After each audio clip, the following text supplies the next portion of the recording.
All right. Good morning, everyone. My name is Sheree Sandrock. I'm the Executive Director of Down Syndrome Association of Pittsburgh. We are so glad to have you here, and I am excited to introduce our guest speakers today. We have Amanda Zimmer, who is the lead training and consultation coordinator for the AIU. And we also have our very own Mara Bell, who is our IEP coordinator. And they have some great information to share with everyone, especially this month being World Down Syndrome Day is in it, and it's very great topic. So I'll let you guys take it away. All right. Hi, everybody. My name, as Therese said, is Amanda Zimmer. I work with Allegheny Intermediate Unit, and we're here today to present From Barriers to Bridges, Inclusive Strategies to Support Students with Down Syndrome. We're just going to get right into it because we have a lot of content for you. A lot. Um, so in addition to being an educator, I have spent most of my time in special education teaching students who are deaf and hard of hearing, deaf with multiple disabilities, autistic and or have intellectual disabilities. I'm also a board certified behavior analyst, a mom, a wife, an iced coffee connoisseur. So if you have a local place, I'd love to know it. You can drop it in the chat that I need to check out. Cereal killer in the best way. Cereal is my most favorite food. Um, all the flavors, all the kinds. Um, and delightfully particular and a professional perspective nudger. So some of the things today might ask you to think about things a little differently. Um, and feel free to kind of sit with those thoughts and maybe challenge some of your thinking. Pass it over to Mara to introduce herself. I am Mara Bell. I am the IEP coordinator at the Down Syndrome Association of Pittsburgh, as Charisse mentioned. I was also an educator for 10 years, and I was the parent consultant at Patton West, which is part of the Bureau of Special Education for a couple years. I am a mom of three. I am a speaker, an advocate, a wife. I am a professional carbivore. If it is a carbohydrate, I like it. I am a gift card guru. I have more gift cards in my purse than I know what to do with. I am the coordinator of chaos here at my house, and I deliver wit and wisdom daily to anyone I come in contact with. And Amanda and I are sisters, so you will probably get a lot of wit and wisdom here, and she will definitely be nudging your perspectives along the way. All right, so as we are getting started, we would love if you would just think a moment and drop into the chat something that you would use to describe yourself. It can be more on the serious side related to your role, your day-to-day life, but if you want to get a little creative, maybe you have a favorite thing that you'd like to share with us. So just take a moment and drop that into the chat. We'd love to know who is here with us.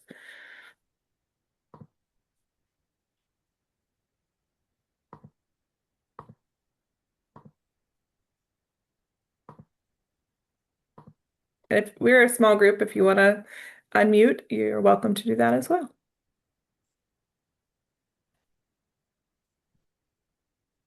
And if you are thinking of something funny and witty that you want to put in the chat, we can always come back to this too. A All professional right, a yapper. I professional am yapper. professional, 100% accurate. Overextender extraordinaire might be my favorite description of you, and probably could be used for myself as well. Awesome. Well, thank you guys for sharing. We'll keep coming back to check on those if Yeah. anybody else drops anything in. But as you're thinking, we're gonna get going here. So Mara, take it away. All right. So we're just going to do a quick overview. Most of us here know what Down syndrome is, but for those who might be watching who are not as familiar, it is a genetic condition. It occurs in one in about every 640 to 700 live births in the United States, which gives us 5,700 to 6,000 births annually. And people with Down syndrome have a wide range of abilities. We will come back to talk about that a little bit later in the presentation. Down syndrome is caused by an extra copy of the 21st chromosome. And what a lot of people are not aware of is that there are actually three types of Down syndrome. Trisomy 21 is the most common and happens in about 95% of people with Down syndrome. And that is when each cell in the body has three separate copies of the 21st chromosome. Translocation is much less excuse me, much more rare, and it is when the 21st chromosome is attached or translocated to a different chromosome rather than being present, or rather than being a separate chromosome 21. This accounts for only 3% of people with Down syndrome. And then mosaic means a mixture or a combination of. And then in this type, some cells have 3 copies, but others do not. They typically just have the 2. And people with mosaic Down syndrome do happen to typically have fewer features of what we consider features of Down syndrome, which we'll talk about. And mosaic accounts for only about 2% of people with Down syndrome. All right. So, key characteristics when we are talking about someone with Down syndrome, I first want to say there is more variability within Down syndrome than across it. So, a diagnosis is not going to determine that someone's destiny or that they would have all of these characteristics. However, oftentimes we do see that people with Down syndrome are very socially motivated. They enjoy visual learning and are going to be learning best when they have visual models. They have strong imitation skills, which is why modeling is so important for people with Down syndrome typically. They are emotionally attuned to things, and they are very determined and persistent. Some common areas of need may include speech or for clarity or articulation. Expressive language delays are often something that we see. We do like to give longer processing time because they have processing speeds that are sometimes a little bit slower. Working memory challenges, fine motor differences, and then hypotonia, or as it's often referred to as low muscle tone. We definitely want to avoid overgeneralizing any of these things, infantizing people with Down syndrome when we're talking to them, and also limiting any expectations based on the common characteristics, because we need to remember that each person with Down syndrome, just like each person without, is an individual and has their own areas of strength and areas of support needs. Great. Next. So we're just going to do a quick review of the medical and social model of disability, and you're going to see how this then relates to identifying barriers and then creating bridges for those barriers. So we know that the medical model looks at disability from that medical or diagnosis lens, with the idea that there is something that needs to maybe be changed or reduced or fixed in somebody's body. The idea is that with medical intervention, the disability would be diminished or corrected. The goal of leading, quote unquote, a more normal life. And for most of the 20th century, this is how disability has been viewed from this medical model. When we think about, though, the social model of disability, the idea really here is that there are systemic barriers within the environment, within policies, procedures, and that the negative attitudes of society, either intentionally or unintentionally, exclude individuals with disability. The idea is that society is the main contributing factor, making people with impairment unable to fully participate. So only when those barriers exist does the disability truly become a hindrance. So thinking about physical, sensory, intellectual, psychological variations, they are just part of the person and who they are, and they don't necessarily lead to disability unless society fails to take account and support people in removing those barriers. And so we have a quick little, quick little 1-2 minute video that's really going to illustrate this. And so as you watch this video, I want you to think about maybe what are the ahas or light bulb or takeaway moments that you can get from this. I watch this video probably at least a couple times a month. It's one of my favorite videos I stumbled across, and I pull something a little bit different from it every time. So hopefully it flips the script on your thinking. And here we go. Just if somebody can give me a thumbs up that you have the sound. Imagine a town full of physically impaired people, all wheelchair users.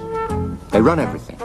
There aren't any able-bodied people, so naturally, when they built the town, the community decided it was pointless to have ceilings 10 foot high and doors 7 foot high.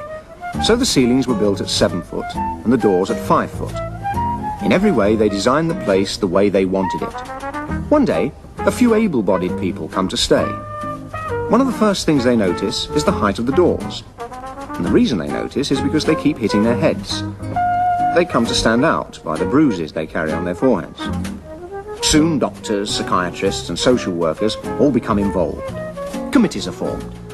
Many people are worried about what becomes known as the problem of the able-bodied.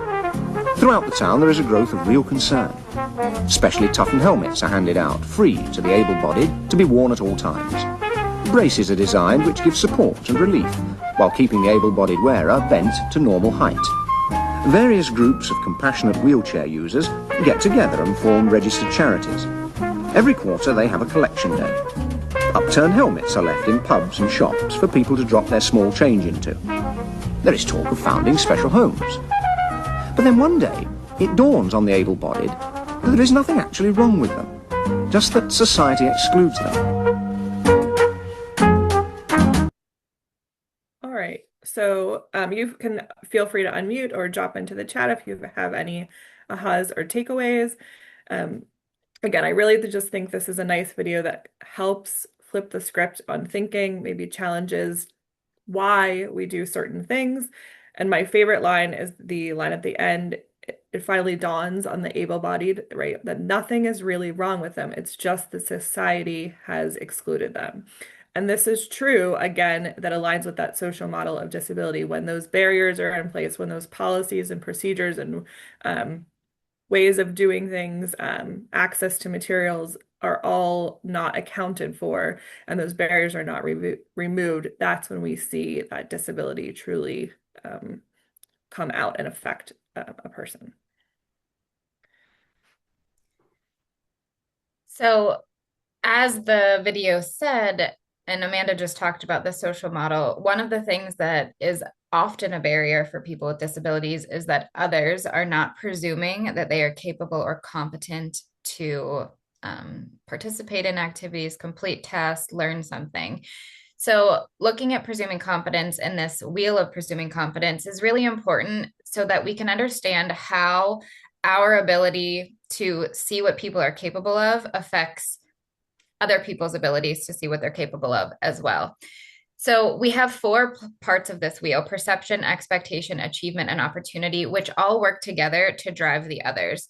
When someone has a perception that someone is capable and gives them opportunities and expects them to do those things, then they have the opportunity to learn and achieve, which then other people will see, and then they will in turn believe that those people are capable of doing things too, which means that they will expect them to participate, expect them to learn. They will give them opportunities to learn, and then people will achieve things. And it is a wheel or a cycle that just continues. So to be a little bit more specific and give an example from my personal life, if I expect my child to put his coat on because I know that he is capable of doing it, and if I don't give him the chance to do it, he will never learn. And I take him to school one day, and I pick him up from school, and the teacher goes to put his coat on for him, and I say, "Oh no, he can put his coat on himself." She's like, "Oh, I didn't know that he could put his coat on himself." And I show her that I expect him to do these things. She then sees that giving him the opportunity to do something allows him the chance to practice, which allows him the chance to achieve. She sees that he achieves his task of putting his coat on, and then in turn sees that he is capable, and then probably questions in her mind, well, what else can he do that I have not been giving him the opportunity to do because I have not presumed that he is competent and I don't expect him to rise to the occasion. So then she will start to give him more opportunities and present him with other higher expectations than were happening in the past. Does that make sense? Did I explain that? Did I explain that? Okay. So this is just the wheel of confidence. Make sure that you're always talking to people about what our children are capable of, even if they do need supports to achieve those things. We have to scaffold the task and give them the supports that they need so that other people will see that they're capable. All right. Next slide. Okay. Do you want me to take this one? Go for it. Okay, great. So when we're talking about people with disabilities in general, but definitely these are things I hear a lot when talking about students with Down syndrome.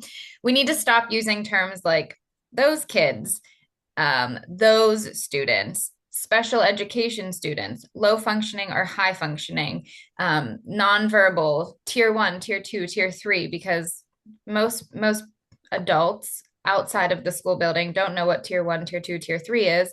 And I don't want my student, my child, to be classified as a tier. He is an individual and has his own individual needs.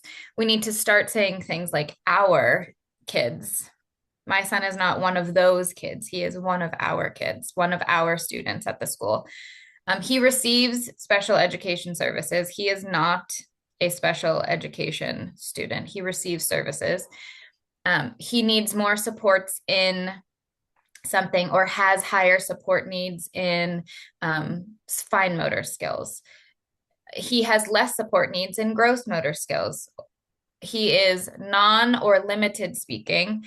And well, my son is not non or limited speaking. He has a hard time expressing his wants and his needs in certain situations, but he is very adamant when he wants something or doesn't want to do something, or talk about specific needs and strengths of each student. So using the words high functioning and low functioning, I I hear those a lot, and sometimes people don't know what else to say. So if I hear things like high functioning or low functioning, I always like to ask, well, what area do they have higher support needs in? Or what areas are their strengths and they don't need as many supports in? Because that gives us a more well-rounded picture of what what that child looks like. Just saying he's high functioning or he's low functioning. That doesn't tell me anything about the student themselves. I'm going to use my friend Michelle here on the call because we're very good friends and I know she won't mind me talking about her son. But if Michelle said to if someone asked me about Michelle's student and I was his teacher, I would say, oh, well, he has higher support needs in, I'm just going to pick an area. I'm just using you. I don't know if this is actually true, but like he has higher support needs in fine motor skills and holding a pencil. He's really working on his fine motor skills. He does not like to perform crafts or activities like that because it's not an area of his strength. However, his gross motor skills are excellent and he actually plays hockey. He is ice skating and playing on an ice hockey team. So he has lower support needs in gross motor skills. Social emotional skills, he has some higher support needs in certain areas. He's great at making friends. He's very outgoing. Sometimes he has a hard time expressing himself, though. Giving very specific examples gives people a more well-rounded picture of an individual instead of just saying high or low functioning. Next. Okay. So we want you to think about shifting your lens, and instead of asking what a student or your child can't do, think about what is the barrier to doing that thing or that item or that activity. Or so we want to kind of explore barriers from a couple different ways here. So we are going to introduce the concept of universal design for learning. And universal design for learning came out of universal design in architecture. So if you think about curb cuts, and you might not be an individual who uses a wheelchair or has a mobility device, but most likely you have benefited from a curb cut at some point in your life, whether it was pushing a stroller or pushing a shopping cart or pulling a suitcase, but we use those curb cuts so we don't have to lift whatever the item is up and down from the curb. But those are originally came from universal design and architecture to provide access for individuals with disabilities who may have some type of limited mobility or use some type of mobility aid. We can think about this in lots of different ways. If you have encountered a door that opens using a automatic automatic door opener or a door that is a lever instead of a doorknob. That comes from universal design as well. So lots of different places where we can see universal design in our environment that we all can benefit from. And now this idea has transitioned into universal design for learning. So I am going to take you shopping at IKEA.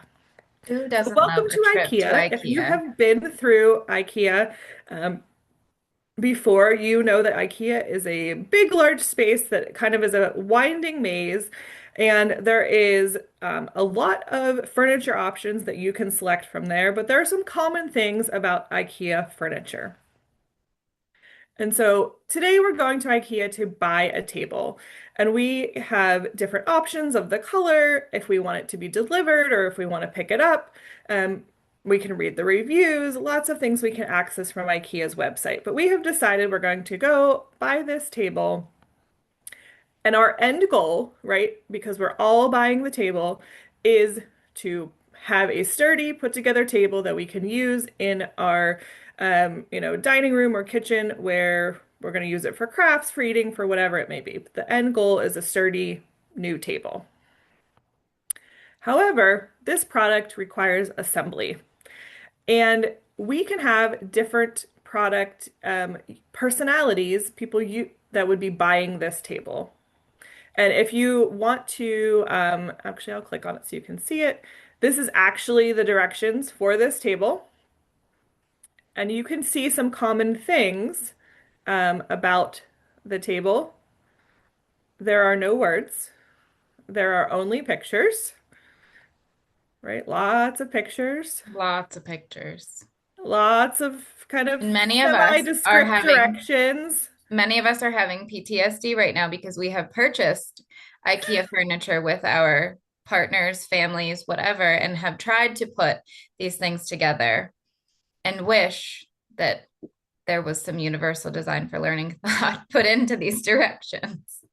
So we're going to pretend that we have some product user personalities. We have Ingrid instruction, reads instructions word for word. Not sure how effective the IKEA directions are going to be for her. We have Diana diagramma. She figures things out visually. Most likely going to be pretty successful. Wing It Willie. I have a Willie Wing It at home. He really thinks he's great at things, and then we have to undo some things. So we like to just dive right in without reading directions. Tessie Tremble struggles. She has some difficulty with fine motor tasks like, tightening tiny screws. And then Pete Perfect is frustrated when things don't go perfectly. I will self-confess, I am a Pete Perfect. I like it to go just like it's supposed to, and I like it to be very clear and easy. And I do not find IKEA furniture to be that way. But what if, oh, so here's that sample of the directions. So you can see I just clipped a couple pages. This basically tells you the tools you need. Don't go it alone.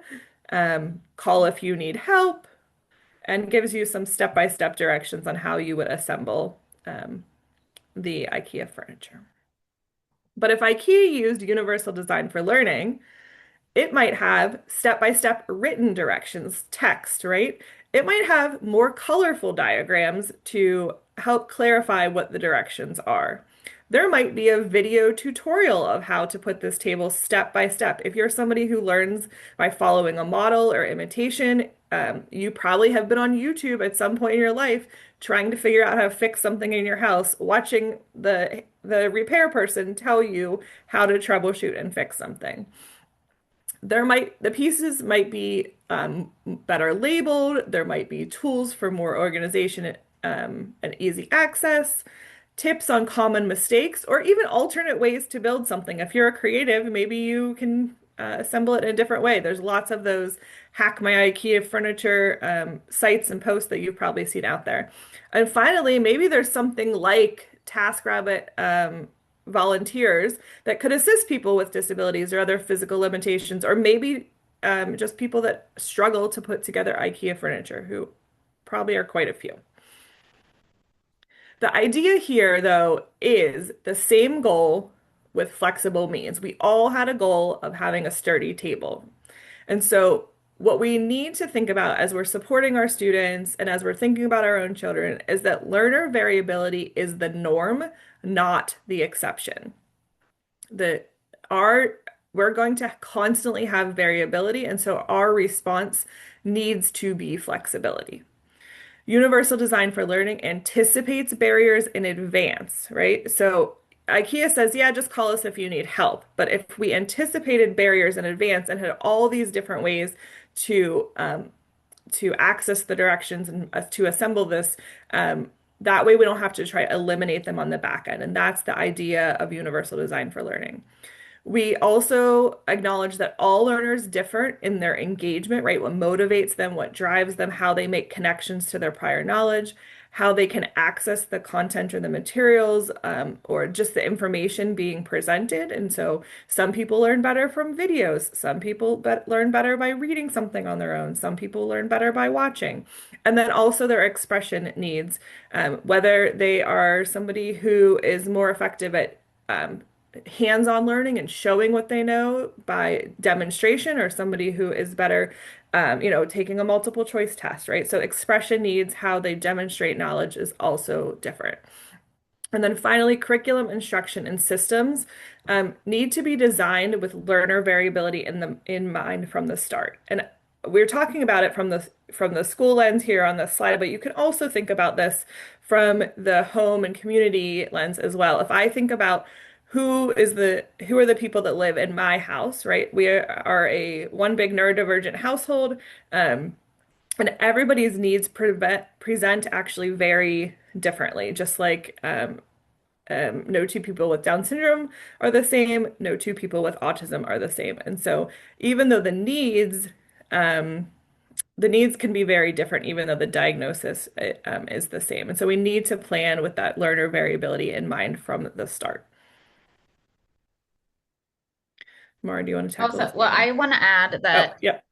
I just wanted to add that universal design for learning is not just for people with disabilities. It It is is, for everybody. So if what our children can benefit from and what I would benefit from, let's just go back to the IKEA furniture. I am someone who I like a color coded diagram.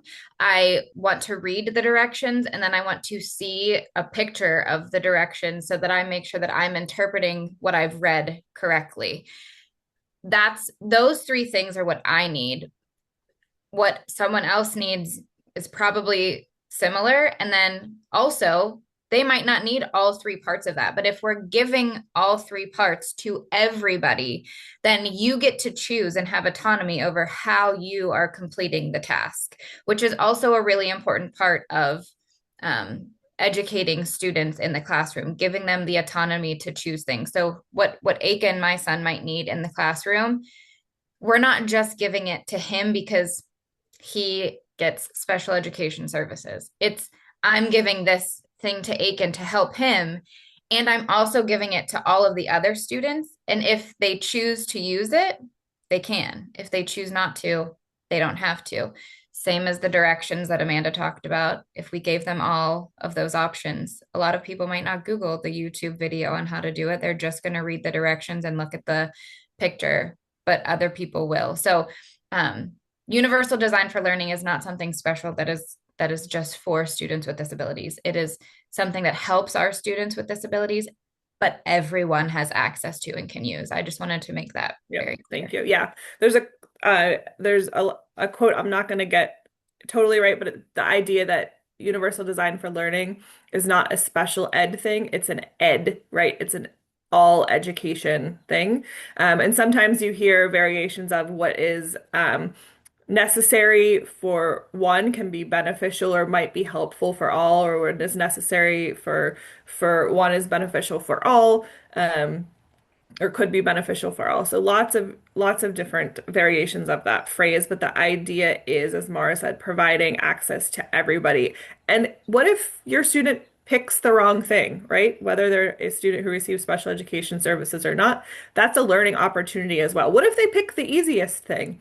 It's also a learning opportunity to have those conversations, but it does help to build that autonomy. If you think about how you do things, now as an adult, you probably learned those strategies and gravitated toward them because you found success with them. And that's what ultimately we want our students to be able to do. We want them to be learners that are autonomous and understand how they learn best and then choose those strategies while still challenging themselves and and stretching and learning about new And skills. we all pick the easiest thing sometimes.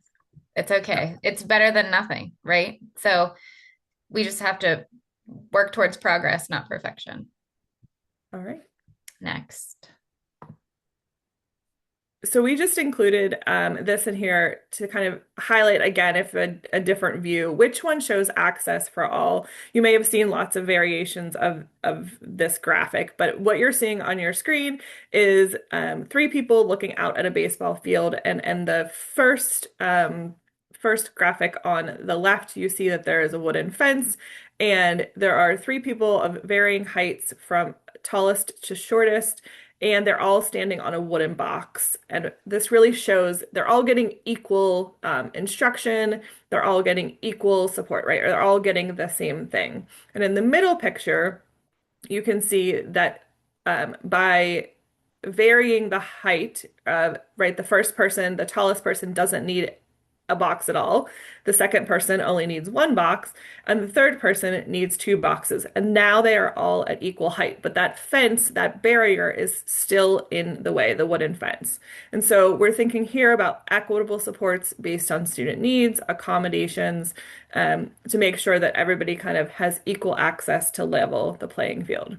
But if we think about universal design for learning, and we have flexible learning experiences that honor the variability of every learner, we tear down the fence, right? We don't have a wooden fence that you can't see through. Instead, we have a clear fence or a chain link fence, but something that where everybody, no matter their height, no matter their need, can access that baseball game or access that learning and content. And we plan for it in advance. And so that's one of the big distinctions of universal design for learning is there's that planning for all in advance, thinking about the variability of who is in our classroom, who is coming to our community groups, who's coming to different activities that you may be engaging in.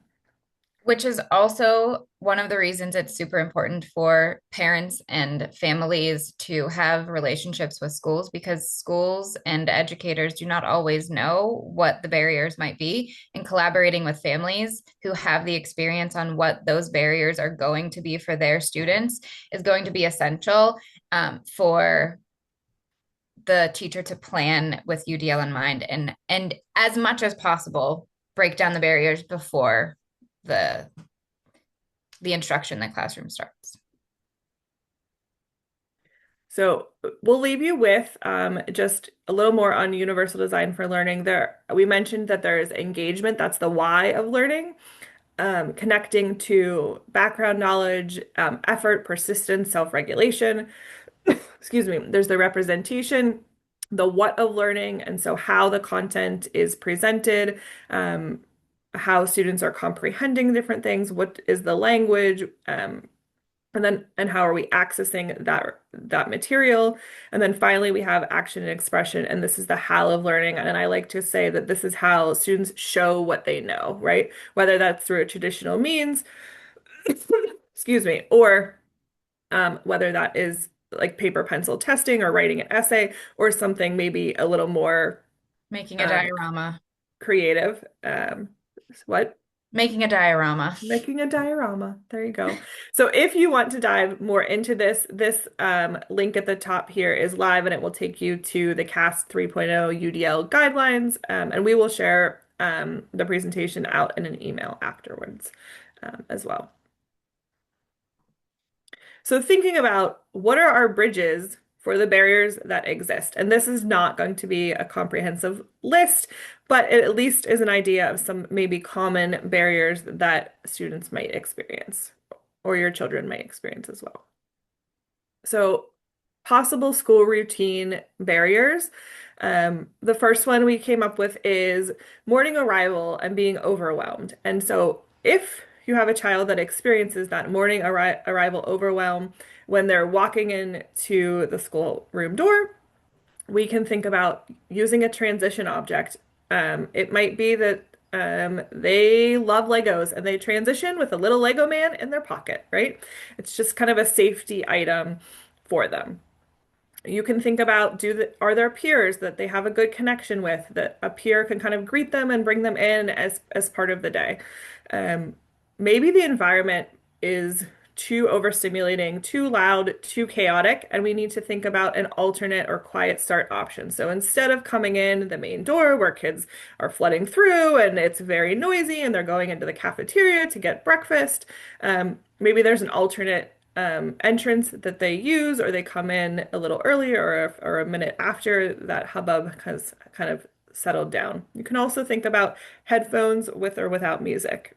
Headphones are something that are definitely suggested a lot, but I will just caution you that they're not like everybody doesn't love headphones, right? It's probably the top thing that I hear in recommendations. And so just be mindful that if your student or your child does not love headphones, it's totally okay. There's just another way to support to help bridge over that barrier. I think headphones with music is often not an option, though. I think people think, well, music is something fun and a reward, and it's not necessarily that way. It can be, but it's also a tool that calms and helps students to transition easily. So sometimes students don't want just noise canceling headphones, but they will want music in their ear with headphones, and they'll wear headphones for that reason. But do So you want me to yeah, do the next great two? point. And I have a child that literally wears headphones from the moment he wakes up till the moment he goes to bed. They're like over the air, over the ear, like Bone running, conducting. bone conducting headphones, and they have been a significant game changer in lots and lots of different ways for him. So I want to add to that. I think those types of headphones are also a great option for students who need some type of like music and calming because they're not so obvious. They don't make you feel like you're different. You can't see them. It's not like the big puffy 3M ear noise canceling headphones. Because kids eventually are more aware that like so they need something different. And sometimes you don't want to have big yellow headphones on your head. And so giving different options and different types of headphones is important to explore as well. The next barrier we want to talk about would be executive function overload with transition demands. We struggle with executive functioning in this household. And as in we, I am including myself. So lots of things that are helpful are visual timers. The time timer is really helpful because it counts down and you can see. There are other colorful timers that go from like green to yellow to red, but it doesn't necessarily tell you how much longer you have until you're going from yellow to green or from red to yellow. The time timer gives like a colorful block and you can actually see the color getting smaller. So you know that your time is almost up. Transition warnings, transition signals. So oftentimes me telling my kids verbally like, okay, you have 1 minute, or I need you to go get your clothes on or do your homework in 5 minutes is not something they like to hear and it angers them. But if I could ring a bell or I could flash the lights, not having a verbal signal that might trigger something in them, but still gives the same information is a good option. Teach a 1 more minute request. So I don't like to be stopped in the middle of doing something that I'm doing. If I'm watching my favorite TV show or I'm reading an email or writing an email and my husband or my kid or something comes up and they're like, Mara, I need you right now. I'm like you panic and you're like, but I'm doing this thing. I need to finish doing this thing. And your brain my brain feels like it's scrambling, like, but wait a minute, they need me, but I need to finish this. And so we have to teach the skill of asking for another minute or saying, I'm finishing this up. I'll be right there. That's not something that just comes automatically to our students. We have to actually teach them to ask for 1 more minute or to say that they need 1 more minute to finish something. Sometimes that can come across as disrespectful. Like if a student's like, I'm finishing this, I know my son and our teacher, my middle son and his teacher this year, we've had that discussion because she would say, "Well, he's not following directions," and I had to explain like he is going to follow the direction. He's in the middle of reading his book because it was quiet reading time, and he doesn't want to stop on that page. He just needs a minute to finish whatever page he's finishing or whatever sentence, and then he'll put the book away. So we have to understand that these little people are humans too, and they have the same feelings that we do. So teaching them to say that they need another minute for something um, is very important. Consistent cleanup and transition routines. So having consistency so that they know the directions, they know the routines, they know what to expect is important. And I'm sure all of us on this call as parents of kids with Down syndrome or parents in general know the importance of consistent expectations and routines. Navigating a lunch line can often be overwhelming because it is less of a structured time for students. So the expectations are a little bit more lenient. You can chat with your friends in line. You are not always in the same place in line. The choices for school lunches are different, which can sometimes be overwhelming. So having them have a peer buddy, getting their lunches a little bit early or maybe towards the end, having picture choices for ordering instead of having to verbally say what it is, either pointing to a picture when they get there or having a picture in their hand that they can hand to the lunch person who will be um, uh, serving the lunch, modifying the payment. So I know my child has to enter their number, but it was hard for him to remember his number. So he had a laminated piece of paper that he would just hand to the lunch teacher, or he would hand to his friend, and then his friend would type it in until he learned his own number. Matching it to another number is also an option. So all of these things just break down the barriers. They still allow our students to do and reach the same end goal, just with different supports or in a different way. Okay. Academic barriers. So some possible academic barriers, and again, this is just a few that we thought were common, is oftentimes there are a lot of verbal directions, whether that is in school, at home, at a community activity.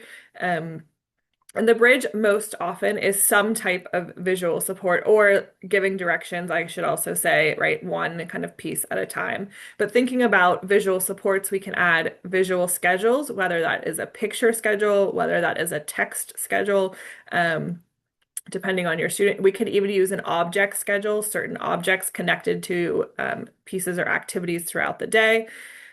We can use to-do lists, and if you are like me, you have a to-do list in lots of different places on post-it notes in the front of your notebook, maybe on your computer screen frame, lots of places where I have a to-do list. I have them digitally and paper versions. So whatever that looks like for your child or for your students that you're supporting, we can kind of teach different ways to make to-do lists.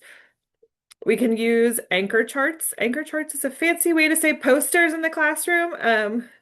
They usually convey some very specific information about a skill that maybe a teacher has already instructed on. And sometimes anchor charts are even built together with students in the classroom. But anchor chart really is key information that is kind of typically presented on a larger piece of paper or poster-sized paper that is displayed in the classroom and can be referenced as a tool. One way to make an anchor chart even more meaningful for a student is to take that anchor chart and make a copy of all, or take pictures of those anchor charts and put them closer to the child so they could have their own binder or folder of them instead of having to access them hanging up on the walls of the classroom. Sometimes that visual scanning and being able to reference something far away is a challenge. So by having them closer to them in their own kind of personal book of anchor charts, it's another way that that can be referenced. Anytime we can use highlighting to point out key ideas or key directions. Also, we talked about modeling earlier, but modeling and then explaining. So watch me do this, right? Then I'm going to explain it to you. If you think about if you have ever gone to one of the paint and sip activities, right, where they teach you how to paint a picture, they typically model what they're doing, right, and then they explain what they are doing or give you the directions to do it. If you have ever watched our good friend Bob Ross, right, he tells you he's going to paint a happy little tree and he's doing it, and then he finally explains how he's doing it. So think about modeling first and then explaining, because then you have a visual connection, something that is meaningful before you're getting all these words and language. Another barrier can often be the pace of instruction. And And so speaking while, of pace of instruction, we have 14 minutes left. okay, So we're I can gonna do it. pick up the pace a little bit. Got it. Is the pace of instruction. And so when we think about pace of instruction, one of the biggest bridges is processing time. So how can we create that processing time? We can do things like pre-teach key concepts, make connections to prior knowledge, give extra think time. It's not just wait time. We want our students to be doing something with that time. And so we might need to model thinking out loud for them to understand what they're supposed to be doing with their think time. For older students, we might be providing guided notes where they're just filling in certain sections instead of taking full notes. And we can send information home early so that families can preview it as well. Sorry, the next one, a barrier thinking about writing demands. And so as in school, right, there are a lot of writing demands. The expectations are that students are responding most often to worksheets at younger ages, right, through writing or writing in journals, and then that continues as they get older. There's typically more and more writing demands. And so we can think about the bridge being offering alternate response methods. And so that might be typing or speech to text. We just actually talked to a colleague about maybe some possible new speech to text options that account for more unique voices. And so more to come on that as I learn more about it. Also selection-based method responses. So instead of having to type or write an answer, switching to something like multiple choice, or using alternative and augmentative communication, whether that's picture communication, symbol support, or using a speech generating device. Lots of different ways we can do that. Cut and paste activities, even a bingo dauber, right, to indicate responses, all different ways depending on the activity that we could think about reducing writing demands. All right. Social interaction barriers. The biggest barrier that I often see at schools is hovering adults. This blocks natural peer interactions because it signals to other students like, oh, this student is different. It reduces the independence and it may limit the authentic abilities to create friendships. So the bridge would be to shift to subtle facilitation when possible. And the way that we do this is by physically stepping back out of the way, prompting the peers about how to interact with someone, and then sitting nearby, not between, and then allowing for natural pauses.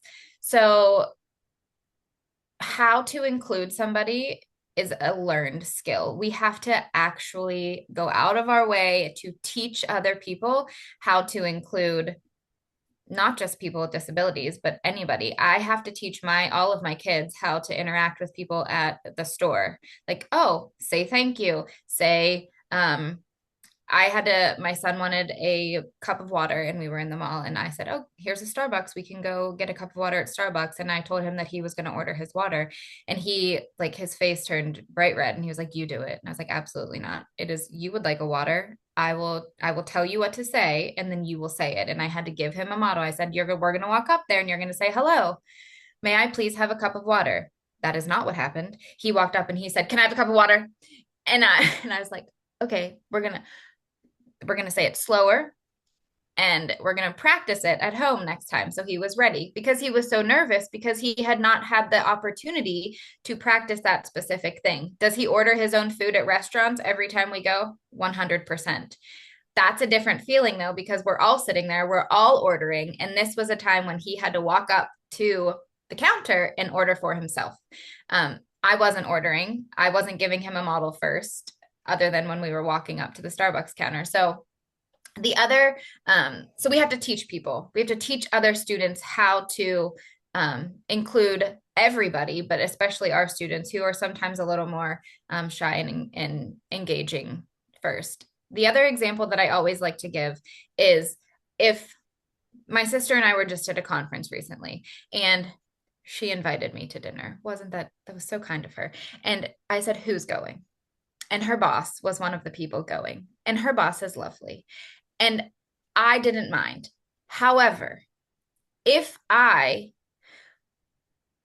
was someone who really needed to talk about something, or I was feeling nervous about something and I didn't know her boss, and I also received an invitation to go to another dinner that didn't have a boss and just was a bunch of colleagues, am I going to choose to go to the dinner where there's a supervisor and I have to watch all the things I say around said supervisor?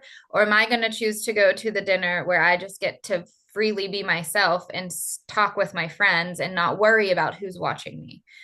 I'm going to go to the dinner where I don't feel like I'm being watched by a supervisor. And oftentimes, students are going to be viewing a paraprofessional or a support person as an authority figure, and they're going to hesitate interacting with someone who has what I call a Velcro para with them all the time. So, as a paraprofessional, it is our jobs as parents and educators to educate them on how to be supportive from as far away as possible.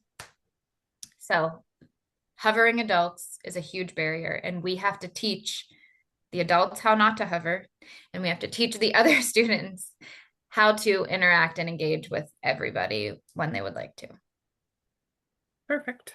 And so you can see the graphic there, but just for accessibility purposes, it is a graphic of a Perry who has a force field around her with her student and a bunch of students trying to break through said force field. And it says, Joey noticed a mysterious force field around his assistant that children could not break through. So we're going to wrap up our time here with tools and resources to support inclusion. We're going to highlight a few of these. So we've put a couple options on here for literacy. The first one is Text Compactor, and this is a tool where essentially you can copy and paste text, tell it to reduce the complexity of that text, and it does that. This is a free tool that you can access. I'm just going to name them all, and then if we want to explore, we can come back just in the interest of time. Monarch Reader is a tool where you can create, you can read adapted storybooks that have been created by others, but then you can also create your own storybooks. You can read without creating an account, but you can create your own if you do make an account, and this is also a free tool. Sherlock Center also has adapted books. You can think more like classic literature books that are available. Storyline Online is readings of books, and it's often done by, I would say, more famous people. Is that actors, celebrities, Sometimes by the author as well. sports people as well.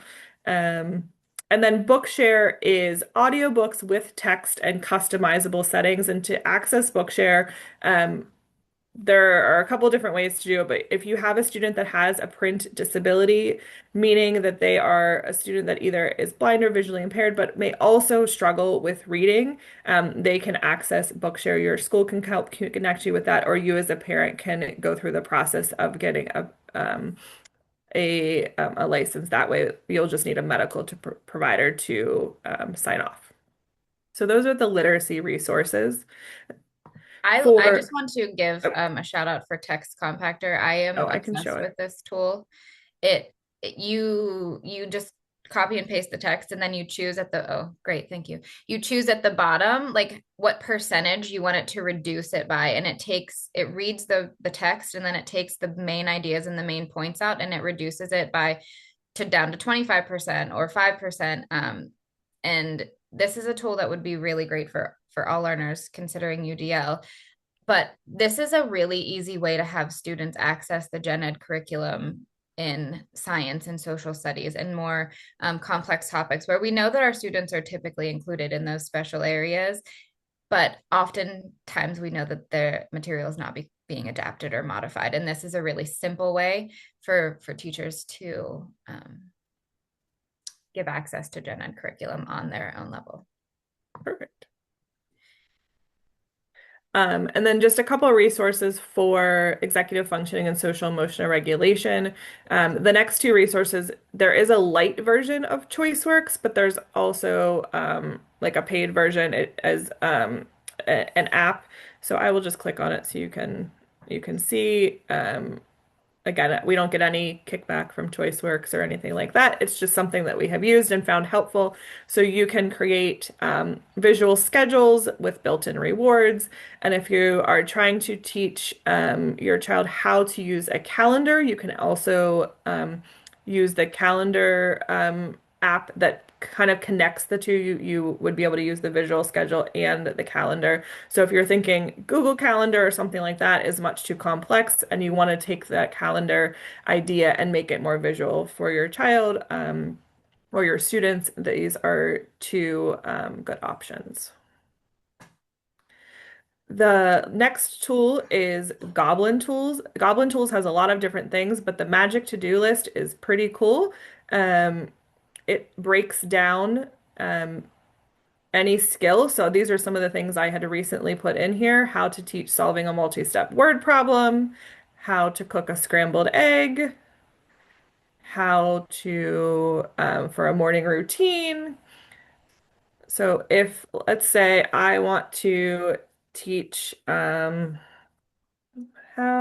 to tie your shoes, right? Um, I type that in, and then I come over here to the little magic breakdown tool, and it does its little magic.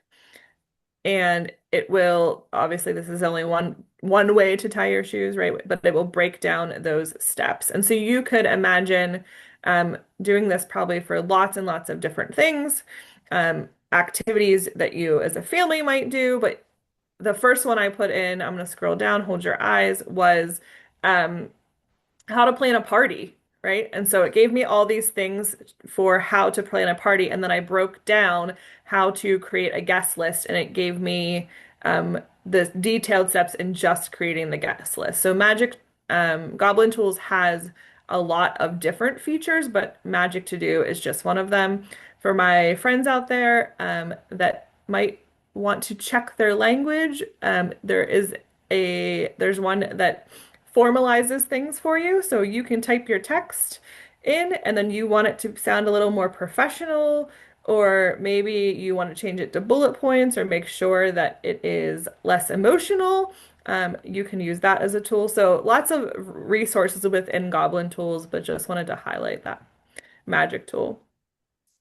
And then with our last couple minutes, this is a website that has social emotional regulation tools and lessons on it. There's a ton on here. This was created by a school district, and again, lots of different parent and also educator resources. But I just want to highlight attention to the calming toolbox strategies section. So these each provide different types of calming strategies, and when you click on them, they provide you a little video and some more picture information. But if you scroll all the way down to the bottom here, there are posters with breathing strategies, um, mood posters, trading cards. So maybe you're starting to teach your child or teach your students different regulation skills, and you could give them a card each time you teach a new one. So lots of different ways that you could use these resources. And again, this is all free. And then finally, Mara mentioned, I know we over time, but Mara did mention that we need to teach our students about disability and teach our students how to interact with others. And so the disability equality education website has tons of resources from all the way from K through high school to teach about disability, disability history, inclusion, disability rights. And so this is a great resource to just dive into if you are trying to teach somebody else about And there's disabilities. I love like the K to 2, especially there are books that go along with all of these. Like it breaks down um a lesson plan. It gives an entire lesson plan. It aligns it to the state standards. It's a no-brainer. It's basically lesson plans for teachers already written out, all approved by the Pennsylvania Department of Education and aligned to all of the standards. Okay. The So last thing that I would like Amanda, because she is a fab facilitator, I believe, to talk about that a lot of parents do not know about is through PATN, the Pennsylvania Training and Technical Assistance Network, and the intermediate units. Schools have free resources. Amanda is a training and consultation coordinator for IU3, but each area of the state has their own intermediate unit that has their own training and consultation coordinators.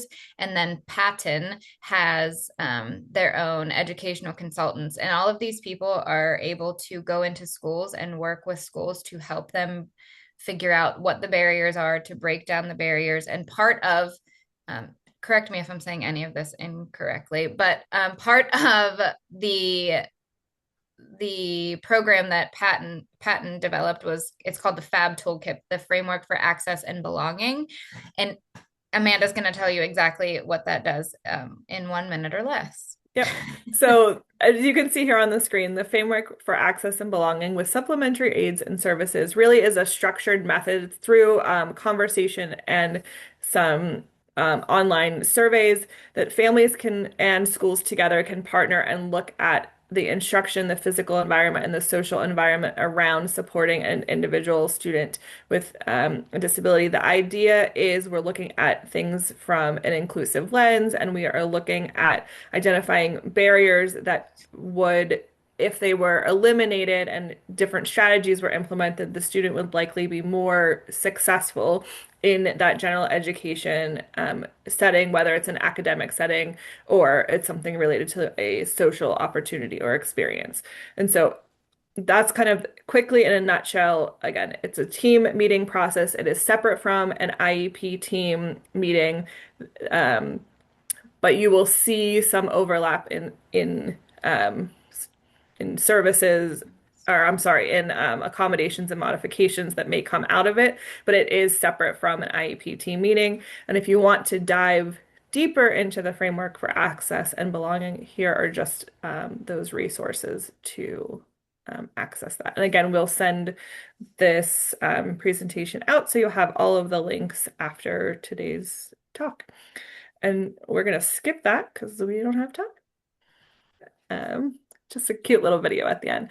So with that, thank you so much for your time, and happy to answer any questions. And there is our contact information.